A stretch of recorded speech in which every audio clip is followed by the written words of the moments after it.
Testing salt,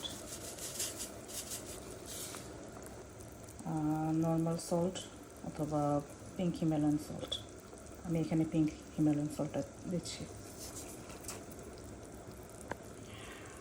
আর দিব sweet soya sauce, তাহলে চিনি দিতে হবে না।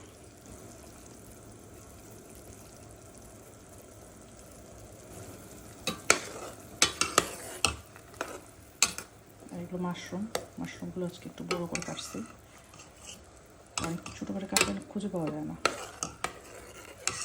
সুপে আছে হচ্ছে পেঁয়াজ রসুন, আর কিছু না।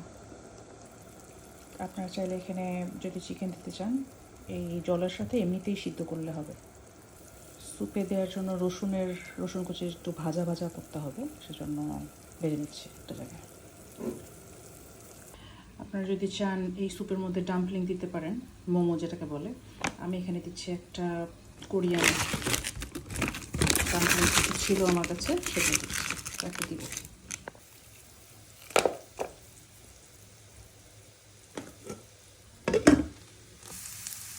এই যে রসুনটা ভাজছে এখানে, আর একটু ভাজা ভাজা হলে এটা তেলটা সহ রসুনটা স্যুপের মধ্যে দিয়ে দেবো, তাহলে একটা খুবই সুন্দর ফ্লেভার হবে।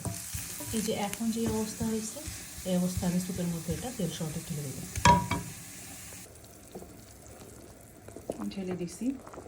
এখন এখানে আমি ওই বাগান থেকে তোলা শাক, কলমি শাক দিব লাস্টে। তার আগে দিব হচ্ছে শশার বদলে জুকিনি বা অন্য কিছু দেওয়া যেতে পারে। মানে সেদ্ধ হতে যেমন, সিদ্ধ না, ক্রাঞ্চি থাকবে, বা কেউ যদি সিদ্ধ করতে চায় সিদ্ধ করবে, বাট ক্রাঞ্চি থাকলেই ভালো। মানে অল্প সিদ্ধ করে যখন এটা তুলে ফেলো, মাশরুমটা হয়ে গেছে প্রায়, তখন আসলে শশা বা জুকিনি জাতীয় জিনিসগুলো দেওয়া যেতে পারে। পেঁপে, লাউ পাতলা করে কাটা। আমি এখন দিব হচ্ছে শশা।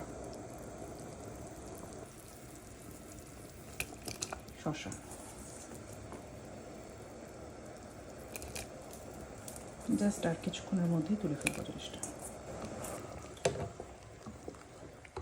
এখন আমি একটু জাস্ট স্যুপটা টেস্ট করবো যে লবণ টবণ ঠিক আছে কিনা। খুব সল্টি হবে না, হালকা মাইল্ড, একটু সল্টি, হালকা একটু সুইট, এরকম আর কি। এই যে শশাটা দেওয়ার কিছুক্ষণ পরেই আমি এটাতে দিলাম আমার গাছের শাকগুলো। জাস্ট আর 2 মিনিট পরে তুলে ফেলব।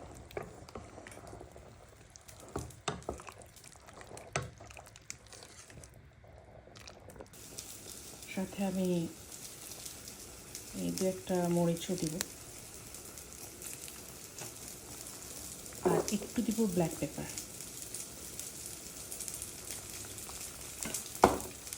আপনারা হোয়াইট পেপারও দিতে পারেন, অথবা শুধু কাঁচামরিচ দিলেও হবে। যে ডাম্পলিংগুলো হয়ে গেছে, স্যুপটা আমার ডান। একদম শেষে যেটা করব, শেষের দিকে একটু কর্নফ্লাওয়ার গুলে একটু স্যুপটা ঘন হয় আর দেখতেও ভালো লাগে। আমার কাছে খেতেও ভালো লাগে যদি একটু কর্নফ্লাওয়ার দিই। জাস্ট লাস্টে এখন শুধু একটা ডিম ভেঙে দেব। এটা এই জায়গায় স্টপ করা যায়, মানে এভাবেই খাওয়া যাবে, নো ডাউট এভাবে খাওয়া যায়। কিন্তু যেহেতু আমি নিজের জন্য করতেছি, এই জন্য সব কিছু দিই আর কি। একটু বেশি বেশি হলে ক্ষতি কি। আর আমি তো ডিম লাভার, আসলে এগ লাভার। এই যে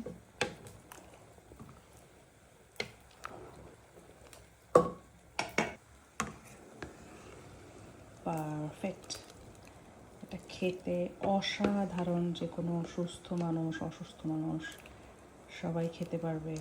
খেতে মজা, যেহেতু এখানে একটু টেস্টিং সল্ট দেওয়া আছে, খুবই মজা খেতে, প্লাস হেলদি তো বটেই। এটা বলা যায় কমপ্লিট ফুড বলা যাবে। এর সাথে একটা রুটি হয়তো আমি নেব, এটা খাইলে আর মোটামুটি রাতে জাস্ট একটু দই খাইলেই হয়ে যাবে।